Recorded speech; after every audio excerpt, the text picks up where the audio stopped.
नमस्कार, मैं शालिनी झा, स्वागत है एक बार फिर से आप सभी का।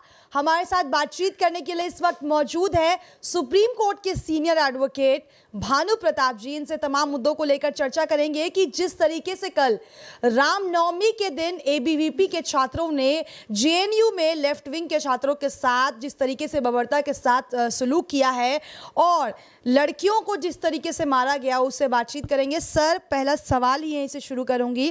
रामनवमी के दिन जब मेस में खाना बन रहा था, नॉनवेज खाने को लेकर जो है इतना हंगामा मचाया जाता है और एबीवीपी के छात्र हंगामा करके लड़कियों के साथ और लड़कों के साथ मारपीट करते हुए नजर आ रहे थे। देखिए, ये सब कुछ जो है उनका जिस लक्ष्य के लिए वो काम कर रहे हैं, उस लक्ष्य को लेकर ही वो ये सारी गुंडागर्दी चारों तरफ कर रहे हैं। एक रामनवमी के नाम पर आप ये सारी चीजें लड़कियों के साथ अभद्रता कर रहे हैं, मारपीट कर रहे हैं, और ये भी एक देश की सबसे नामी गिरामी यूनिवर्सिटी में ये सब कुछ हो रहा है। मैं समझता हूं इससे ज्यादा और घिनौना कोई काम होगा नहीं। और वैसे यूं कहा जा सकता है कि भाई रामराज में यही होना है, यही तो रामराज है उनके हिसाब से, कि भाई जो वो वही करें, यही रामराज है। सो लोगों को ये सोचने की जरूरत है कि भाई धर्म के नाम पर आप लगातार जिस तरह की ये गुंडागर्दी कर रहे हैं, आखिर इसका कोई तो अंत होगा। क्या अधिकार है आपको? आप अपना धर्म मना रहे, मनाइए, कौन नहीं करता है। लेकिन इस देश में केवल एक ही धर्म के लोग तो नहीं रहते। इस देश में तो भिन्न भिन्न धर्मों के लोग रहते हैं, भिन्न भिन्न लोग रहते हैं। और देश का संविधान क्या हक बैठता है किसी अन्य इस तरह की बात करें और लोगों के साथ गुंडागर्दी और मारपीट।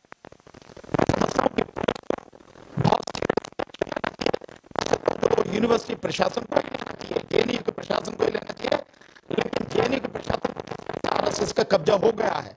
और जिस तरह से आगे वो सारी चीजें हो रही हैं कि सीटें भी पीएचडी की कम कर दी गई हैं और पूरी तरह से उस यूनिवर्सिटी को बर्बाद करने की कोशिश की जा रही है, तो प्रशासन से क्या उम्मीद रखी जा सकती है। पर फिर भी मैं समझता हूं जितने भी जो पेरेंट्स हैं उन सबको मिलके इसका विरोध करना चाहिए।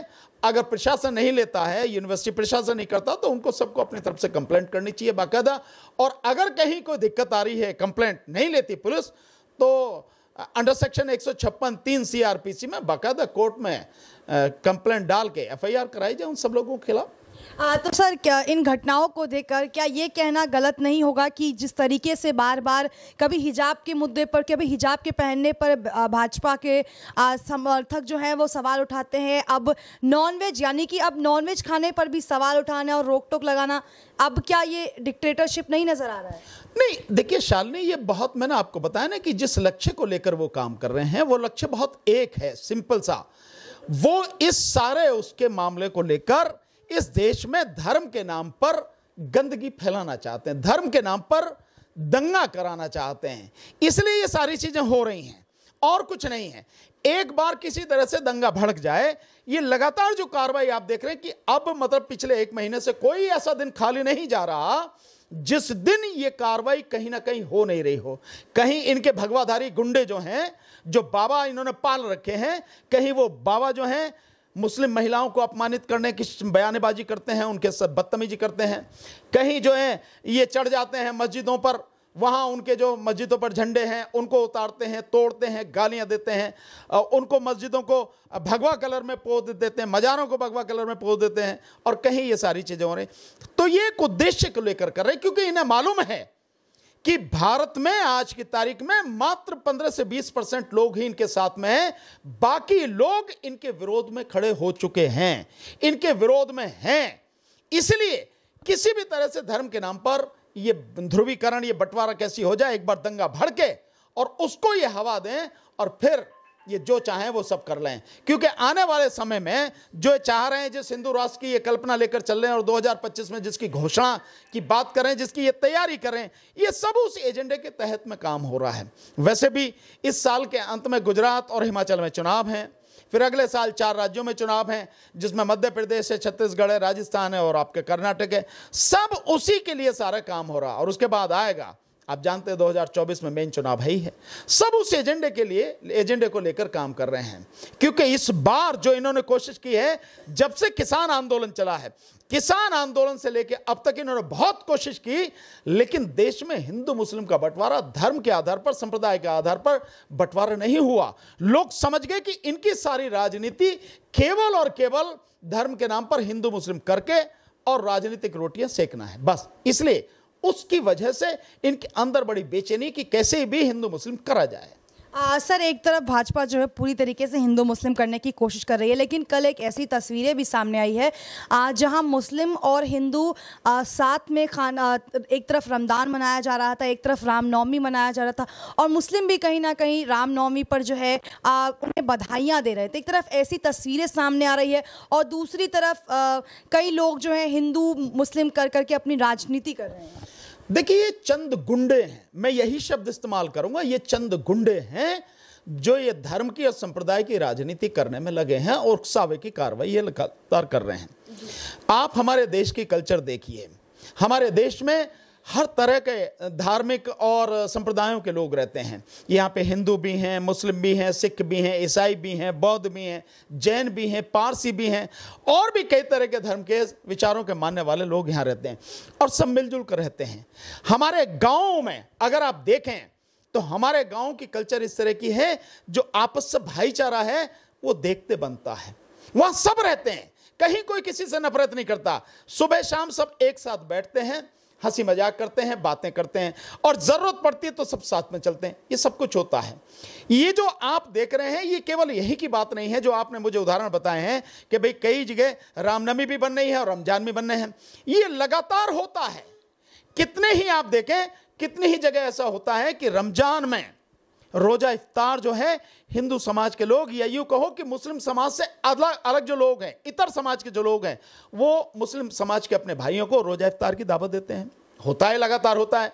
मुस्लिम समाज की जो बात आप कर रहे हो, मुस्लिम समाज का तो देश के प्रति इतना बड़ा समर्पण है कि आप उसे कभी भुला नहीं सकते, देश कभी भुला नहीं सकता। मैं बार बार इस उदाहरण को देता हूं, फिर दे रहा हूं। जो इंडिया गेट है उस पर तकरीबन 93-94 हजार लोगों के नाम लिखे हैं जो देश के लिए शहीद हुए। उनमें 62-63 हजार केवल और केवल मुस्लिम समाज के लोग हैं, इतनी बड़ी संख्या में। और जो लोग आज ये गुंडागर्दी कर रहे हैं उनमें से एक का भी नाम नहीं है। इसके अलावा आपने देखा होगा जो ये कोरोना काल हुआ, कोरोना काल में कितने ही मुस्लिम समाज के लोगों ने कितनी मदद की उन लोगों की जो पीड़ित थे, जो सरकार नहीं कर सकी, उन्होंने मदद की। चाहे वो शमशान घाट में जाके अंतिम संस्कार करना हो, चाहे दवाई पहुंचानी हो, चाहे ऑक्सीजन के सिलेंडर पहुंचाने हो, चाहे खाना भिजवाना हो लोगों को। कितने लोग थे, एक नहीं, उनकी संख्या हजारों में है जिन लोगों ने यह काम किए। और केवल यही नहीं, इसके साथ साथ आप पहले भी अगर देखें तो कभी जरूरत पड़ी तो मुस्लिम समाज के लोगों ने आगे बढ़ के काम किया। पर इनकी राजनीति, ये जो गुंडे हैं, इनकी राजनीति उसी हिंदू मुस्लिम पर चलती है जिस पर ये अब तक करते आए हैं। जिस दिन ये खत्म, उस दिन इनकी कहानी खत्म है, इसके पास रहना नहीं है कुछ भी। सो किसी भी तरह से ये उसको बढ़ाना चाहते हैं, उकसाना चाहते हैं। सर, मतलब ये जो देश में एक अलग क्रिएट करने के लिए चुनाव, मैं आपको बताऊंगा, ये वो लोग उठा रहे हैं चुनाव के वक्त ही नहीं, चुनाव के साथ साथ जो भी उठा रहे हैं, ये मनुवादी मानसिकता के चंद सत्ता के भूखे गुंडे हैं और कोई नहीं है जो इन सब चीजों को ये कर रहे हैं, उठा रहे हैं। बाकी अगर आप पब्लिक की बात देखो, आम जनता बड़े प्यार से रहना चाहती है, क्योंकि प्यार से रहते आए हैं। हमारा देश भिन्न भिन्न तरह के फूलों का एक गुलदस्ता है जिसमें सब तरह के फूल हैं, हिंदू, मुस्लिम, सिख, ईसाई, जैन, पारसी, बौद्ध, सब तरह के फूल हैं और एक से एक खूबसूरत फूल है। यही हमारे देश की जो है एक बहुत खूबसूरती है। विदेशों में हम किस बात के लिए जाने जाते हैं? इसी बात के लिए कि हमारे यहाँ अनेकता में एकता है, अनेक धर्म हैं, संप्रदाय हैं, विचार हैं, लेकिन फिर भी हम इकट्ठे हैं, एक हैं। ये जो सारी चीजें, ये इसको नष्ट करना चाहते हैं अपने स्वार्थ के लिए, अपने राजनीतिक लाभ के लिए। तो ये थे हमारे साथ सीनियर एडवोकेट सुप्रीम कोर्ट के भानु प्रताप सर, जिन्होंने हमारे तमाम सवालों के जवाब बड़ी बेबाकी से दिए हैं। आपकी इस वीडियो को लेकर क्या राय है कमेंट सेक्शन में बताएं और ऐसी खबरों के लिए चैनल को लाइक शेयर और सब्सक्राइब करना बिल्कुल ना भूलें। धन्यवाद।